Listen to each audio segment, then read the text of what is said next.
I think that the pertinent hypothetical is, let's suppose they'd been a far-right skinhead band and started throwing around the P word and the N word. Can I ask a really dumb question? What's the P word? Like, what's it relation to? I thought about it today. I know it might sound dumb, but what's the P word? Don't say it or whatever in the thing, but... Well, I could probably say a shorter version of it, and it's probably because of the woman in the middle.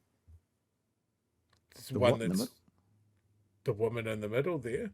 That's probably why it's on the front of his mind. Oh, right. So in other words, what someone would use as a racial term from Pakistan, from India or Pakistan. That's okay. Gotcha. I genuinely had to think. And I find that really interesting that that's the first thing that he offered, that a skinhead band would come up and it wasn't the N word. PDF file. Could that be the P word? Maybe. All right. Okay. Sorry. I'm sorry. I'm just so naive to the world, Fano. I don't know what's going on. I needed to know. I think the BBC in those circumstances would have pulled the plug on the broadcast pretty promptly. Sorry, you're so right, Chewie. If that's what the P word is, when he's sitting next to someone that looks the way that Ash looks, that's interesting. That was the one that jumped into his head. Didn't jump into my head at any stage. It still sounds to me as though what he chanted and what he said, it was borderline, if not straightforwardly, anti-Semitic. And I think it's just generally true that expressions of anti-Semitism, certainly anti-Zionism, are not considered as egregious as other forms of racism. And I do think that had he said something about another ethnic group, let's not forget, Ash, that the majority of the population of Israel are in the IDF, including teenagers. Wait for it. So when you're chanting death, death to the IDF, you're essentially calling for the genocide of Jews living in Israel. Your chance to explode. Would you like to explode first? Wow.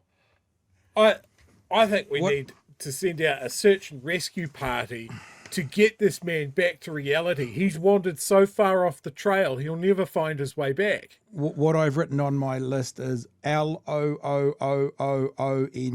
long bow. God. So Like, this is anti-Semitic. Send in the helicopters. It's anti-Jewish.